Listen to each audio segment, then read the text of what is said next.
ಬಸವರಾಜ್, ಮಹಾನಗರ ಮಾಧ್ಯಮಗಳು.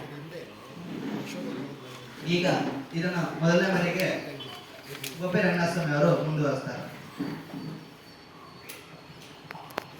Light on ಮಾಡಲ್ಲ ಯಾರದ್ದು. ಎರಡು ವಿಷಯಗಳ ಬಗ್ಗೆ ಪತ್ರಿಕಾಗೋಷ್ಠಿ ಮಾಡ್ತಾ ಇದ್ದೀವಿ. ಎಲ್ರಿಗೂ ನಮಸ್ತೆ. ಅಖಿಲ ಭಾರತೀಯ ವಿದ್ಯಾರ್ಥಿ ಪರಿಷತ್ ಕರ್ನಾಟಕ ದಕ್ಷಿಣ ಪ್ರಾಂತದ ವತಿಯಿಂದ ಇಂದು ಪತ್ರಿಕಾಗೋಷ್ಠಿಯನ್ನು ನಡೆಸುತ್ತಿದ್ದೇವೆ. ಪತ್ರಿಕಾಗೋಷ್ಠಿಗೆ ಎಲ್ಲ ಪತ್ರಿಕಾ ಮಾಧ್ಯಮದವರಿಗೆ ಮೊದಲನೇ ಸ್ವಾಗತವನ್ನು ಬಯಸ್ತೇನೆ. ಮೊದಲನೇದಾಗಿ ಮಾರಾಣಿ ಕ್ಲಸ್ಟರ್ ಯೂನಿವರ್ಸಿಟಿಯಲ್ಲಿ ನಡೆದಂಥ ಭ್ರಷ್ಟಾಚಾರ ಪ್ರಕರಣದ ಬಗ್ಗೆ ವಿಷಯವನ್ನು ಮಂಡಿಸ್ತೇನೆ. ನಿನ್ನೆ ಮಾರಾಣಿ ಕ್ಲಸ್ಟರ್ ವಿಶ್ವವಿದ್ಯಾನಿಲಯದಲ್ಲಿ ನಡೆದಿರುವಂತಹ ಭ್ರಷ್ಟಾಚಾರ ಪ್ರಕರಣದ ಬಗ್ಗೆ ನಿನ್ನೆ ಒಂದು ಕಾಲೇಜಿನ ವಿಶ್ವವಿದ್ಯಾನಿಲಯದಲ್ಲಿ ಒಂದು ಹೋರಾಟವನ್ನು ಮಾಡಿ ಭ್ರಷ್ಟಾಚಾರವನ್ನು ಹೊರಹಾಕುವ ನಿಟ್ಟಿನಲ್ಲಿ ವಿದ್ಯಾರ್ಥಿ ಪರಿಷತ್ತು ಒಂದು ಅತ್ಯುತ್ತಮವಾದಂತಹ ಒಂದು ಹೋರಾಟವನ್ನು ಮಾಡಿ ಹೊರಹಾಕುವಂತ ಕೆಲಸವನ್ನು ಮಾಡಿದೆ. ಐತಿಹಾಸಿಕ ಹಿನ್ನೆಲೆಯನ್ನು ಹೊಂದಿರುವಂತಹ ಬೆಂಗಳೂರಿನ ಪ್ರತಿಷ್ಠಿತ ವಿಶ್ವವಿದ್ಯಾನಿಲಯಗಳಲ್ಲಿ ಒಂದಾದಂತಹ ಮಾರಾಣಿ ಕ್ಲಸ್ಟರ್ ವಿಶ್ವವಿದ್ಯಾನಿಲಯಗಳಲ್ಲಿ ಕೋಟಿಗಟ್ಟಲೆ ಒಂದು ಹಣ ವ್ಯಯವಾಗ್ತಿರೋದನ್ನ ವಿದ್ಯಾರ್ಥಿ ಪರಿಷತ್ತು ಸಮಾಜಕ್ಕೆ ತೋರಿಸುವ ನಿಟ್ಟಿನಲ್ಲಿ ಒಂದು ಹೋರಾಟದ ಮುಖಾಂತರ ನಿನ್ನೆ ಹೊರಹಾಕಿದೆ. ಅದೇ ರೀತಿ ಇದು ದಾಖಲೆ ಸಮೇತ ಒಂದು ಪತ್ರಿಕಾ ಮಾಧ್ಯಮದ ಮುಖಾಂತರ ಮಾನ್ಯ ರಾಜ್ಯ ಸರ್ಕಾರಕ್ಕೆ ತಿಳಿಸುವಂತ ಒಂದು ಕೆಲಸವನ್ನ ವಿದ್ಯಾರ್ಥಿ ಪರಿಷತ್ ಮಾಡ್ತಾ ಇದೆ. ಹಾಗಾಗಿ ಮೊದಲನೇದಾಗಿ ವಿಶ್ವವಿದ್ಯಾನಿಲಯಗಳಲ್ಲಿ ನಡೆಯುತ್ತಿರುವಂತಹ ಅಕ್ರಮ ಅಂದ್ರೆ ಫೇಕ್ ಬಿಲ್ಸ್, ಯಾವ ರೀತಿ ಅವರು ಒಂದು ಕಾರ್ಯಕ್ರಮಗಳನ್ನ ಮಾಡದೆ ಒಂದು ಯಾವ ರೀತಿ ಒಂದು ವ್ಯವಸ್ಥೆಗೆ ಮಾಡಿ ಅಲ್ಲಿ ಏನು ಇಲ್ಲದ ರೀತಿಯಲ್ಲಿ ಕೆಲವೊಂದಿಷ್ಟು ಬಿಲ್ಗಳನ್ನ ಫೇಕ್ ಬಿಲ್ಗಳನ್ನ ಮಾಡಿರೋದನ್ನ ನಾವು ಒಂದು ಸಾಕ್ಷಿ ಸಮೇತವಾಗಿ ನಿಮ್ಮ ಮುಂದೆ ಪ್ರಸ್ತಾಪಿಸೋದಕ್ಕೆ ನಾನು ಪ್ರಯತ್ನವನ್ನು ಪಡ್ತೇನೆ. ವಿಶ್ವವಿದ್ಯಾನಿಲಯಗಳಲ್ಲಿ ಒಂದು ಟೆಂಡರ್ ಅನ್ನ ಕರೀತಾರೆ. ಒಂದು ಟೆಂಡರ್ ಅನ್ನ ಕರೆಯುವಂತ ಸಂದರ್ಭದಲ್ಲಿ ಕೆಲವೊಂದು ಸಂಸ್ಥೆಗಳು ಕೆಲವೊಂದು ಅಂಗಡಿಯ ಮಾಲೀಕರು ಕೂಡ ಬರುವಂತದ್ದಾಗುತ್ತೆ. ಅಲ್ಲಿ ನಾವು ಕೆಲವೊಂದು ನೋಡಿದಾಗ ಸ್ನೇಹ ಪವರ್ ಸಿಸ್ಟಮ್ ಹಾಗೂ ಇನ್ಫೋಬೈಟ್ ಸಿಸ್ಟಮ್ ಈ ಎರಡು ಕಂಪನಿಗಳಿಗೆ ಒಂದು ಟೆಂಡರ್ ಅನ್ನ ಆಗ್ತದೆ. ಆ ಟೆಂಡರ್ ಅಂತ ಆದಂತ ಸಂದರ್ಭದಲ್ಲಿ ಆ ಸ್ನೇಹ ಪವರ್ ಸಿಸ್ಟಮ್ ಅನ್ನೋ ಒಂದು ಅಂಗಡಿಯಲ್ಲಿ ಅಧಿಕೃತವಾಗಿ ಯಾವುದೇ ರೀತಿಯ ಅವರು UPSC ಮತ್ತು ಇನ್ವರ್ಟರ್ ಅಂದ್ರೆ ಬ್ಯಾಟರಿಗಳನ್ನ ಮಾಡುವಂತ ಒಂದು ಅಂಗಡಿ, ಆ ಅಂಗಡಿಯಲ್ಲಿ ಯಾವುದೇ ರೀತಿಯ ಕನ್ವೆನ್ಷನ್ ಹಾಲ್ನ ಎಲೆಕ್ಟ್ರಾನಿಕ್ ಬಿಲ್ ಆಗಿರ್ಬೋದು, ಫ್ಯಾನ್ಗಳಾಗಿರ್ಬೋದು, ಮತ್ತೆ ಕೊಠಡಿಯಲ್ಲಿ ನೀರಿನ ಸೋರಿಕೆ, ಈ ರೀತಿಯಾಗಿ ಒಂದು ವ್ಯವಸ್ಥಿತವಾಗಿ ಒಂದು ಯೋಚನೆಯನ್ನ ಮಾಡಿ ಅಲ್ಲಿ ಬಿಲ್ಗಳನ್ನ ಕೊಟ್ಟಿರೋದನ್ನ ನಾವೆಲ್ಲರೂ ನೋಡ್ಬೋದು. ಇಲ್ಲಿ ಕೆಲವೊಂದಿಷ್ಟು ಬಿಲ್ಗಳಿದೆ. ಈ ಬಿಲ್ ನಲ್ಲಿ ನಾವೆಲ್ಲ ನೋಡ್ಬೋದು. ಬಿಲ್ ನಲ್ಲಿ ಒಂದು ಯಾವುದೇ ರೀತಿಯ ಕನ್ವೆನ್ಷನ್ ಹಾಲ್ನ ಎಲೆಕ್ಟ್ರಿಕಲ್ ಕೇಬಲ್ ಹಾಗೂ ಫ್ಯಾನ್ ಅಳವಡಿಸಿರುವಂತ ಕೊಠಡಿಯಲ್ಲಿ ನೀರು ಸೋರಿಕೆಗೋಸ್ಕರ ನಾವು ಬಿಲ್ ಅನ್ನ ಕೊಟ್ಟಿದೀವಿ ಅಂತಂದು ನಾವು ವ್ಯವಸ್ಥಿತವಾಗಿ ಒಂದು GST ಅನ್ನು ಹಾಕಿ ಕೊಟ್ಟಿರ್ತಾರೆ. ಅವರ GST ಬಿಲ್ ಅನ್ನು ನಾವು ಕೂಡ ಒಂದು ರೆಪ್ರೆಸೆಂಟ್ ಮಾಡ್ಲಿಕ್ಕೆ ನಿಮ್ಮ ಮುಂದೆ ಇಡ್ತಾ ಇದ್ದೇನೆ. ಒಂದು GST ಬಿಲ್ ಅನ್ನು ಹಾಕೊಟ್ಟಿರ್ತಾರೆ.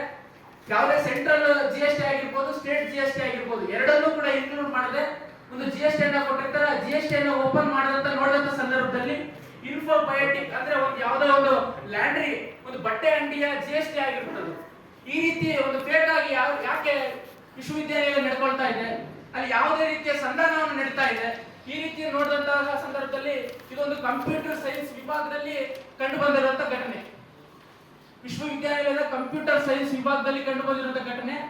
ಆ ಕಂಪ್ಯೂಟರ್ ಸೈನ್ಸ್ ನ ಡೈರೆಕ್ಟರ್ ಆದಂತ ಡಾಕ್ಟರ್ ಅಶೋಕ್ SP ಅವರು ನೇರವಾಗಿ ಭಾಗಿಯಾಗಿರೋದು ನಮ್ಮೆಲ್ಲರಿಗೂ ಕಾಣ್ತಾ ಇದೆ. ಹಾಗಾಗಿ ಮಾನ್ಯ ಸರ್ಕಾರ, ಘನ ಸರ್ಕಾರ ಇದ್ರ ಬಗ್ಗೆ ಎಚ್ಚೆತ್ತುಕೊಂಡು ಆ ವಿಶ್ವವಿದ್ಯಾಲಯ ನಡೀತಿರುವಂತಹ ಅನ್ಯಾಯ, ವಿದ್ಯಾರ್ಥಿಗಳಿಗೆ ಆಗ್ತಿರುವಂತ ಧೋರಣೆಯನ್ನ ತಕ್ಷಣಕ್ಕೆ ಸರಿಪಡಿಸಬೇಕು ಅಂತಂದು ವಿದ್ಯಾರ್ಥಿ ಪರಿಷತ್ತಿನ ತಮ್ಮ ಮೂಲಕ ಆಗ್ರಹವನ್ನು ಮಾಡ್ತಾ ಇದೆ. ಅದೇ ರೀತಿ ಗೆಸ್ಟ್ ಫ್ಯಾಕಲ್ಟೀಸ್ ವಿಷಯಕ್ಕೆ ಸಂಬಂಧಪಟ್ಟಂತೆ ಒಂದು ವಿಷಯವನ್ನು ಮಂಡಿಸ್ತೇನೆ.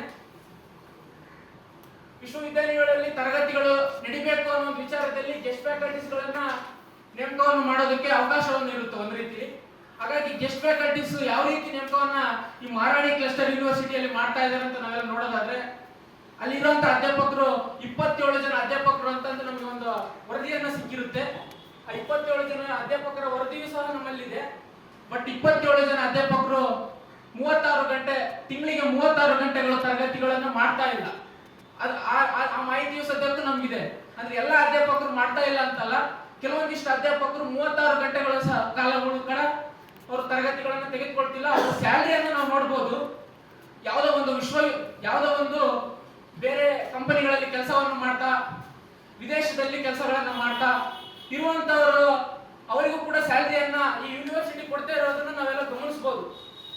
ವಿದೇಶದಲ್ಲಿ ಇಲ್ಲಿ ನೋಡಬಹುದು, ಬಿಂದು ಅಂತ ನಮಗೆ ಮಾಹಿತಿ ಬಂದಿದೆ, ಒಬ್ರು ಬಿಂದು ಅಂತ ಒಬ್ರು ಮೇಡಮ್ ವಿದೇಶದಲ್ಲಿ ಕೆಲಸವನ್ನು ಮಾಡ್ತಾ ಇರ್ತಾರೆ. ಇವ್ರು ಯಾವ ರೀತಿ 36 ಗಂಟೆಗಳ ತರಗತಿಯನ್ನು ತೆಗೆದುಕೊಳ್ಳಕ್ ಸಾಧ್ಯ? ಇಲ್ಲಿ ಪಕ್ಕದಲ್ಲಿರುವಂತ ಒಂದು ಜಯನಗರ ಆಗಿರ್ಬೋದು, ವಿಜಯನಗರ ಆಗಿರ್ಬೋದು ಅಂತ ಇರುವಂತ ಅಧ್ಯಾಪಕರೇ ಒಂದು ಯೂನಿವರ್ಸಿಟಿಲಿ ಬಂದು ತರಗತಿ ಮಾಡಬೇಕು ಅಂದ್ರೆ ಒಂದ್ ದಿನಕ್ಕೆ 1 hour 2 hour ತರಗತಿಯನ್ನು ಮಾಡ್ಬೋದು. ಒಂದು ವಿದೇಶದಲ್ಲಿರುವಂತ ಮಹಿಳೆಯರು ಬಂದು ಯಾವ ರೀತಿ ತಿಂಗಳಿಗೆ 36 ಗಂಟೆಗಳ ಕಾಲ ನಮಗೆ ತರಗತಿಯನ್ನು ಮಾಡ್ಕೊಡ್ಲಾಗುತ್ತೆ? ಇದ್ರ ಬಗ್ಗೆ ನಾವು ಸ್ವಲ್ಪ ಯೋಚನೆಯನ್ನ ಮಾಡಬಹುದು. ಗೆಸ್ಟ್ ಫ್ಯಾಕಲ್ಟೀಸ್ ನ ಒಂದು ಹಾಜರಾತಿ ಸಂಖ್ಯೆಯನ್ನು ಕೂಡ ನಾವು ನಿಮ್ ಮುಂದೆ ಹೇಳಲಿಕ್ಕೆ ಇಚ್ಛೆ ಪಡ್ತೇನೆ. ಅವ್ರ ಹಾಜರಾತಿಯನ್ನು ನಾವು ನೋಡ್ಬೋದು. ಅವ್ರ ತರಗತಿಗಳನ್ನು ಮಾಡದೆ ಯಾವ ರೀತಿ ಹಾಜರಾತಿಯನ್ನು ನಾವು ಕೊಡ್ಲಿಕ್ಕೆ ಸಾಧ್ಯ? ಇದರಲ್ಲಿ ಯಾರು ಶಾಮೀಲಾಗಿದ್ದಾರೆ, VC ಆಗಿದ್ದಾರೋ, ರಿಜಿಸ್ಟರ್ ಆಗಿದ್ದಾರೋ, ಇದು ನಾವು ಯೋಚನೆಯನ್ನು ಮಾಡ್ಬೇಕಲ್ವಾ? ವಿದ್ಯಾರ್ಥಿ ಸಮೂಹಕ್ಕೆ ಯಾಕೆ ಈ ರೀತಿ ಅನ್ಯಾಯ? ವಿದ್ಯಾರ್ಥಿಗಳ ಹಣವನ್ನ ಯಾಕೆ ಈ ರೀತಿ ವ್ಯಯವನ್ನು ಮಾಡ್ತಾ ಇದ್ದೀರಾ? ಇದನ್ನು ಯೋಚನೆಯನ್ನು ಮಾಡಬೇಕು. ಮಾನ್ಯ ಸರ್ಕಾರ ಇದನ್ನು ನೋಡ್ತಾ ಇರುವಂತ ಮಾನ್ಯ ಸಚಿವರು ಆಗಿರ್ಬೋದು, ಶಿಕ್ಷಣ ಸಚಿವರಾಗಿರ್ಬೋದು, ಮಾನ್ಯ ಮುಖ್ಯಮಂತ್ರಿಗಳಾಗಿರ್ಬೋದು, DK ಶಿವಕುಮಾರ್ ಸಾಹೇಬರಾಗಿರ್ಬೋದು, ಅವರ ಹಾಜರಾತಿಯನ್ನು ನಾವು ನಿಮ್ ಮುಂದೆ ಇಡ್ಲಿಕ್ಕೆ ಬಯಸ್ತಾ ಇದ್ದೇನೆ. ಅವ್ರ ಹಾಜರಾತಿ ಇದೆ, ಬಟ್ ತರಗತಿಗಳು ನಡೆದಿಲ್ಲ. ಇದನ್ನ ನಾನು ಸಂಕ್ಷಿಪ್ತವಾಗಿ ಹೇಳೋದಕ್ಕೆ ಇಚ್ಛೆಯನ್ನ ಪಡ್ತಾ ಇದ್ದೇನೆ.